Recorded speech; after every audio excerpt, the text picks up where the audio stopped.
अस्सलाम वालेकुम स्टूडेंट्स, कैसे हैं आप। उम्मीद करती हूँ आज सब खैरियत से होंगे। मैं मिस समन। आज हम अपने जनरल साइंस के रिवीजन लेक्चर में chapter number 1 and chapter number 2 के शॉर्ट क्वेश्चंस के बारे में डिस्कस करेंगे। ये हमारे रिवीजन लेक्चर्स हैं स्टूडेंट्स, आपने अच्छे से इनको रिव्यू करना है। और आज हम अपने फर्स्ट टॉपिक की तरफ मूव करते हैं।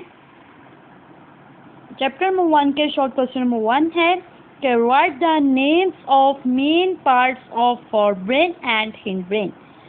मेन पार्ट्स के बारे में उनके नाम लिखने हैं, फोरब्रेन के और हिंडब्रेन के। Forebrain consist of 3 main parts. Forebrain जो है वो 3 अहम हिस्सों पर मुश्तमिल होता है, that is cerebrum, thalamus and hypothalamus. कौन कौन से हैं? सेरिब्रम, थैलेमस और hypothalamus. Forebrain consists of 3 main parts, that is cerebrum, thalamus and hypothalamus. Number 2, हमें हिंडब्रेन के भी मेन पार्ट्स के बारे में बताना है कि हिंडब्रेन consists of 3 parts, that is cerebrum, pons and medulla oblongata. कौन कौन से हैं? हिंडब्रेन भी 3 अहम हिस्सों पर मुश्तमिल होता है। कौन कौन से? Cerebrum, pons and medulla oblongata. Next question है question number 2, give at least 3 examples of voluntary actions. Voluntary actions की 3 इकसाम बताएं, या 3 जो हैं उसकी मिसालों के बारे में बताएं कि वॉलंटरी एक्शंस क्या हैं, उनकी 3 मिसालें दें। वॉलंटरी एक्शंस क्या होते हैं? यानी शऊरी अफ़ाल जो हम सोच समझ कर करते हैं। अब वो कौन कौन से हैं? Speaking, eating, reading are the examples of voluntary actions. यानी जो हम खाते हैं, हम बोलते हैं, हम पढ़ते हैं, ये हम अपने सोच समझकर, सोच विचार के साथ ये काम करते हैं, इसलिए इनको वॉलंटरी एक्शंस कहा जाता है। नेक्स्ट क्वेश्चन है question number 3, give 3 examples of involuntary actions. Number 1, heart beat, blood circulation, breathing are the examples of involuntary actions. यानी हमारी जो हार्ट बीट है, दिल की धड़कन है, खून की गर्दिश है, यानी ब्लड सर्कुलेशन जो है, हमारी ब्रीथिंग है, हमारे सांस लेने का अमल, ये जो तमाम मिसालें हैं ये इनवॉलंटरी एक्शंस हैं। इनवॉलंटरी एक्शंस को गैर शऊरी अफ़ाल कहते हैं, यानी वो काम जो हम सोच समझ के नहीं करते। अब हमें नहीं पता, हम बात कर रहे हैं तो हम सोच के करते हैं, बात जो होती है वो सोच के की जाती है, और ये वॉलंटरी एक्शन है। जो चीज़ सोच के नहीं की जाती यानी वो इनवॉलंटरी एक्शंस कहलाती है, जैसा कि हमारे दिल की धड़कन, हमारे खून की गर्दिश, हमारे सांस का लेने का अमल। नेक्स्ट क्वेश्चन है question number 4, define sensory neurons. Sensory neurons क्या होते हैं, उसकी वजाहत करें। सेंसरी न्यूरॉन्स क्या हैं कि sensory neurons carry nerve impulses from the sense organs to the central nervous system. Central nervous system यानी कि CNS को हम कहते हैं सेंट्रल नर्वस सिस्टम्स। अब हमने सेंसरी न्यूरॉन्स के बारे में बताना है कि sensory neurons carry nerve impulses from the sense organs. यानी कि सेंस ऑर्गन्स कौन कौन से हैं? हमारे ear, eye, skin, tongue, nose etcetera, जो कि हम करते हैं to the central nervous systems, यानी कि CNS में से।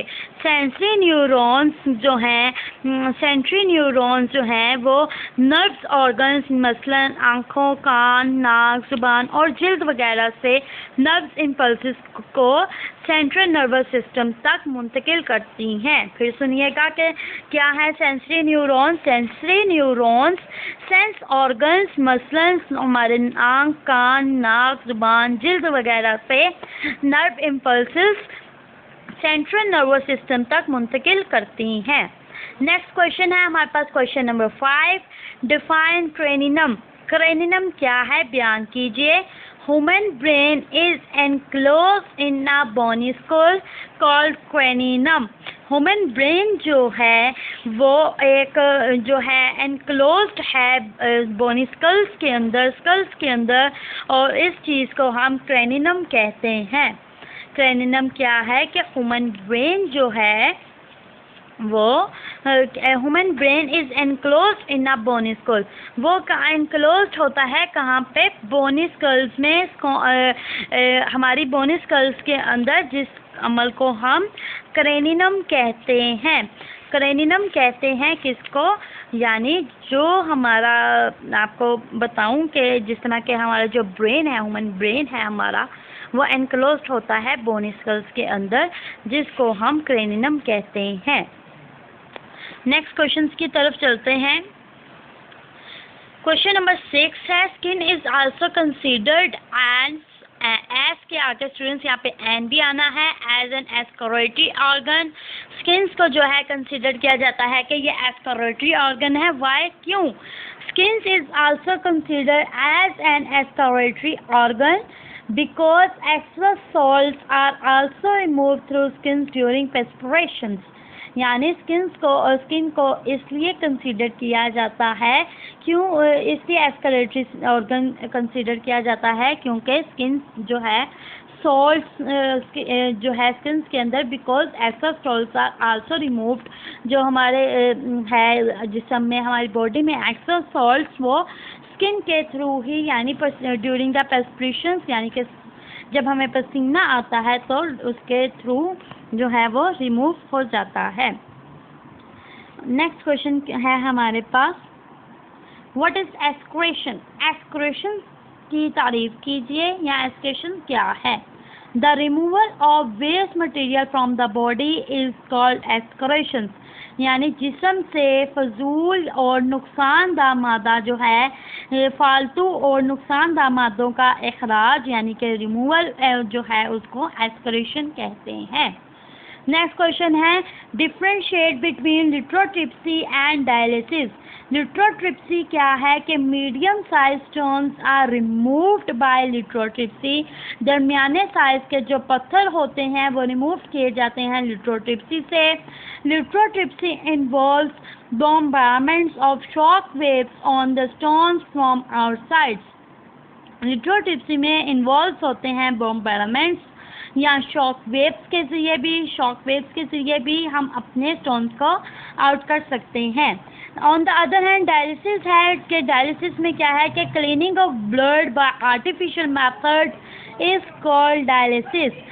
जो हमारा खून की सफाई है वो आर्टिफिशियल मेथड से किया जाता है, यानी मशीनों के ज़रिए, उसको हम डायलिसिस कहते हैं। नेक्स्ट क्वेश्चन है question number 9, define voluntary actions. Voluntary actions क्या होते हैं वो बताइए, यानी शऊरी फ़ाल क्या है? The body actions which are performed under conscious control are called voluntary actions, यानी वो काम जो हम सोच समझ कर करते हैं, जिनके ऊपर हमारा अपना कंट्रोल होता है, वो वॉलंटरी एक्शंस कहलाते हैं। नेक्स्ट क्वेश्चन है question number 10, define involuntary actions. के the body actions which are performed without thinking about them are called involuntary actions, यानी कि वो काम जो हम बगैर सोचे समझे अंजाम देते हैं, जिनके ऊपर हमारा कंट्रोल नहीं होता, वो इनवॉलंटरी एक्शंस कहलाते हैं। अब हम पढ़ते हैं चैप्टर नंबर 2 के शॉर्ट क्वेश्चंस। चैप्टर नंबर 2 का शॉर्ट क्वेश्चन नंबर 1 है, नेम 2 इनहेरिटेबल कैरेक्टर्स, यानी 2 विरासती खसूसियात के नाम बताएं, यानी जो चीज़ें हमें विरासत में मिलती हैं उनके नाम बताने हैं। नंबर 1 आई कलर, नंबर 2 स्किन कलर, यानी चेहरे की रंगत और आँखों की रंगत हमें विरासत में मिल सकती है, ये हमारी विरासत की खसूसियात हो सकती है। नेक्स्ट क्वेश्चन है question number 2, name 2 non inheritable characters, 2 गैर विरासती खसूसियात के नाम बताएं। Lost body organ and weakened body organ. Students यहाँ पे सिलेबस मिस्टेक है, यहाँ पे स्पेलिंग आने हैं WEAK weak, ENED weekend, body organ due to disease, यानी लॉस्टेड बॉडी जो है हमारी बॉडी, लॉस्ट ऑर्गन जो है कोई भी अल्लाह खुदा ना खास्ता जिस बॉडी का कोई भी एक ऑर्गन जो ना हो, मिस हो, वो, या वीकेंड बॉडी, या फिर वो जिस्म का हिस्सा कमज़ोर हो जाना, इसको या कोई दूसरी डिजीज़ के ज़रिए, फॉर एग्ज़ाम्पल किसी के फैमिली में अगर अस्थमा हो, किसी के आबाउजाद में से, जो विरासत के तौर पर आगे से आगे नस्ल दर नस्ल तक मुंतकिल होता जाता है, ये एक डिजीज़ है जो कि गैर वरासी खसूसियात हैं। नेक्स्ट क्वेश्चन है question number 3, what is gene? Gene क्या है? The basic physical and functional unit of heredity, यानी वरासत का जो है फिजिकली और फंक्शनली यूनिट जो है वो जीन कहलाता है। यानी जोग्राफियाई लिहाज से और उसका जो जोग्राफियाई लिहाज से और फंक्शनल जो उसके काम के लिहाज से उनकी इकाइयाँ हैं हेरिडिटी की, वो जीन कहलाती हैं। नेक्स्ट क्वेश्चन है question number 4, define heredity. Heredity क्या है? विरासत क्या है? बयान करें। The characteristics that are transmitted from parents to the offspring is called heredity, यानी वो खसूसियात जो ट्रांसमिट हो जाती हैं पेरेंट्स से अपने बच्चों की तरफ, वो हेरिडिटी यानी विरासत कहलाती हैं। नेक्स्ट क्वेश्चन है question number 5, what are haploid cells? Haploid cells क्या हैं? स्पर्म्स और eggs are called haploid cells. Sperms और एग्स जो हैं वो हैप्लॉइड सेल्स कहलाते हैं। Write the names of nucleotide present in DNA. Nucleotides के नाम बताएं जो प्रेजेंट होते हैं डीएनए के अंदर। नंबर 1 है adenine nucleotide, number 2 thymine nucleotide, number 3 cytosine nucleotide, number 4 guanine nucleotide. Number 1 है adenine nucleotide, number 2 thymine nucleotide, number 3 cytosine nucleotide, number 4 guanine nucleotide. Next question है हमारे पास question number 7, define nucleotides. Nucleotides क्या है? बयान कीजिए। Each DNA molecule is made of thousands of small units called nucleotides, यानी हर DNA molecule जो है वो हज़ारों स्मॉल यूनिट से मिलकर बना है, जिसको हम न्यूक्लियोटाइड्स कहते हैं। नेक्स्ट क्वेश्चन है question number 7, question number 8। Question number 8 है व्हाट आर क्रोमोसोम्स? क्रोमोसोम्स क्या है? Chromosomes are thread like structures found in the nucleus of a cell. Chromosomes जो हैं एक जो है धागा नुमा स्ट्रक्चर है, साथ सकते हैं जो मिलते हैं हमें एक सेल के न्यूक्लियस के अंदर। नेक्स्ट है question number 9, what is cell division? Cell division क्या है? The process by which a parent cell divides into 2 daughter cells is called cell division, यानी the process by which a parent cells divide. Cell division क्या है कि जब parents cell जो है वो डिवाइड हो जाता है इनटू 2 डॉटर सेल्स के अंदर, तो वो सेल डिवीजन कहलाता है। Next and the last question is question number 10, what are variations? Variations क्या है कि differences among member of a family or a species are called variations, यानी एक फैमिली के मेंबर के अंदर डिफरेंस पाया जाना, उसकी जो खसूसियात का अलग होना है, उसकी स्पीशीज का अलग होना है, वो वेरिएशन कहलाता है। तो स्टूडेंट्स, ये था आज का हमारा लेक्चर। आपने इसको अच्छे से रिव्यू करना है और इसका आपको टेस्ट पेपर मिलेगा, आपने उसको अच्छे से सॉल्व करना है। टेस्ट की जो है लिमिट सॉल्व करने की बहुत ही ज़्यादा कम होगी, आपको टेस्ट पेपर को फौरी तौर पर हल करना होगा। स्टूडेंट्स, आपका जो पेपर पैटर्न है वो कुछ इस तरह है कि आपको 50 MCQs आए, 50 मार्क्स के MCQs आएंगे, यानी एक MCQ 2 मार्क्स का होगा, टोटल 25 MCQs होंगे।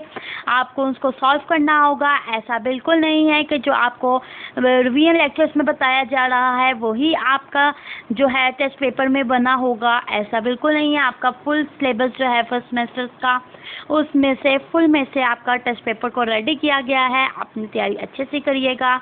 उम्मीद करती हूँ आप सब लोग अच्छे से अच्छे मार्क्स लेंगे। अगर आपको स्टूडेंट्स इनमें से कोई मसला हो या किसी चीज़ के बारे में आप पूछना चाह रहे हो तो आप ज़रूर पूछ सकते हैं। अगर आप स्कूल आके पूछना चाहें तो आप कैंपस 1 में भी आके ज़रूर पूछ सकते हैं। अपना ख्याल रखिएगा। अल्लाह हाफिज़। शुक्रिया। Take care.